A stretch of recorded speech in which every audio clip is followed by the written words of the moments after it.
Good afternoon, everybody, and welcome back to another installment of Scout Selections here for Thursday, August 1st. Before we get into today's play of the day, quick recap of what happened yesterday.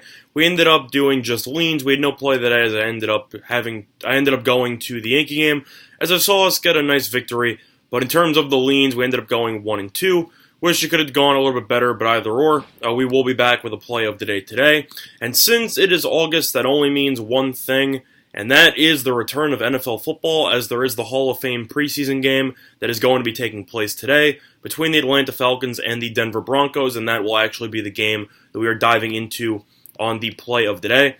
And in terms of this matchup, we like the Denver Broncos at -2.5, which is available at -110 at a ton of sources, including Bookmaker, Intertops, UWager. Honestly, pick whichever one you want.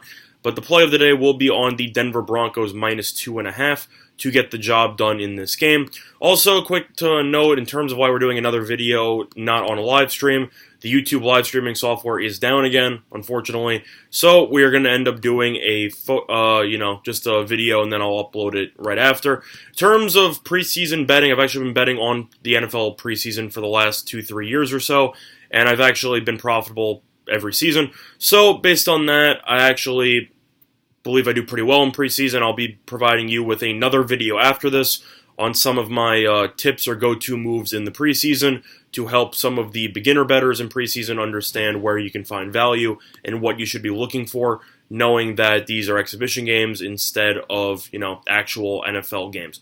But in terms of why we like the Broncos in this one of the main tips on why on what I look for in a specific matchup is position battles, specifically around the key positions, whether it's quarterback, whether it's wide receiver, whether it's defensive line, or whether it's offensive line, or honestly cornerback.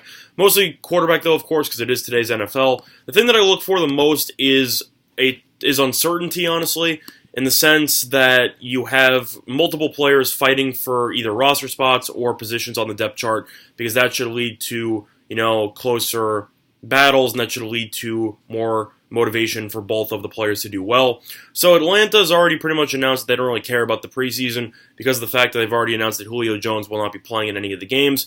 Makes sense. He's, is coming off an injury. He's been having some contract disputes. He won't be playing. In terms of the first game, Matt Ryan won't play either. All the starting quarterbacks will not play. According to projections, you are going to be looking at Matt Schaub for a little while for Atlanta, who is the backup quarterback in that game, before they're going to be turning the ball over to a very underwhelming backup quarterback who I don't expect to have much of an NFL future. Meanwhile, the Broncos, since Joe Flacco will not be playing, they actually do have a quarterback battle taking place between Hogan and their second-round draft pick, Drew Lock. So I would expect to see a decent amount of reps for both of them, as the Broncos will look to use the extra preseason game, the 5th game, to try to create some added separation between the two players. So I'd not be surprised to see Hogan play for roughly a half, and then I think Locke will play for roughly a half.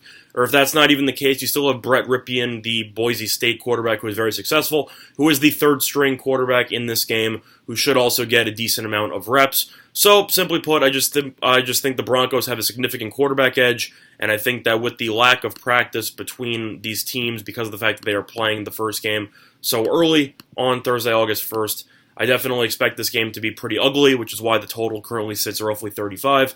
So, with that being the case, I will definitely rely more on the team with the better quarterback depth, and Drew Lock also possesses some mobility along with Rypien. So I definitely think that you will see, and Hogan also can run. So I definitely think that Denver should, look a little bit more crisp offensively than Atlanta, knowing that the majority of their quarterbacks in this game are dual threats. So I will lean to the Broncos. Plus, it's worth mentioning that the Broncos originally opened up as 1-point underdogs. They've been bet all the way up to 2.5, and I definitely trust the line movement in this one. And I think that this coming in as sharp money. So I will definitely back it, and I will lean to the Broncos as the play of the day at -2.5 against the Atlanta Falcons in the Hall of Fame game. And that will be taking place at roughly 8 p.m. Now, in terms of the MLB leans today, didn't go that well yesterday, but in terms of the MLB trade deadline, not much happened with the exception of the Houston Astros. Before anybody asks, do I think the Astros will win the championship? Yes, I thought they would win the championship before they got Greinke, and now I think this is just stupid. The idea of having Verlander, Greinke, and Cole as a 1-2-3 punch in your rotation, as well as Verlander potentially going games 1, 4, and 7, I think it's a wrap, not to mention the fact that Correa's back, and Alvarez has been great. Altuve's back now. He's been unbelievable since he's come back from the IL. Springer's still healthy. I just think Bregman's still great. I just think Houston is too good of a team, and I think that Houston should win the championship. I know that currently they're the co-favorites with the Dodgers. I think you'd be better off betting the Astros to beat the Dodgers in the World Series again, as I definitely don't think either team will be beaten in their own respective league. So that will be my personal lean on that one. But overall, I definitely think the Astros should be the favorites to win the championship, and I think they will be lifting their second World Series trophy within the span of the last 3 years. But in terms of the leans for Thursday's games, looking at the card briefly, I will lean to the Blue Jays on the money line here at roughly minus 108 with Thornton versus Wojciechowski. Overall, Toronto looked really solid over the past few games against the Royals. Baltimore did not. Baltimore has played a little bit better lately, but they're still one of the worst teams, if not the worst team in baseball. And Toronto, even though they're not good, the addition of the youth that they've had with Guerrero Jr. as well as Biggio has definitely helped the lineup, and I definitely like the way that Toronto's bats have been performing lately. So I will lean to the Blue Jays on the money line there, and the best line available is actually a minus 105 at Pinnacle, and that will be the line that I will give out for that lean. The next game I will be looking at will be on... Let me just look at this. There's not that many games available, so I'm just going to look at this really briefly. It will be on the Phillies to get the job done against the Giants. I know that they're roughly minus 148 or so. I know that Rodriguez has been okay so far in his career, and Arrieta's been okay as well. But the Phillies became serious buyers at the deadline. They picked up Dickerson. They picked up some other pieces as well. And overall, I think Philly's gone all in on this season, and I definitely think that those new pieces should promote a little bit of a winning culture in the sense that the team has officially decided to put the pedal to the metal and to try to make it into the playoffs. And I think that journey will start now. I think the Phillies have the better pitcher in this game. Total's been bet up from 10 to 10.5, mostly due to weather. But I definitely like the way the Phillies lineup has performed lately. I know the Giants did win yesterday, but at the same point, the Giants have not looked good this series, and I definitely like what the Phillies did at the trade deadline. I will lean to the Phillies on that one. And other than that, I will lean to the over in the A's and Brewers game with Anderson versus Bailey.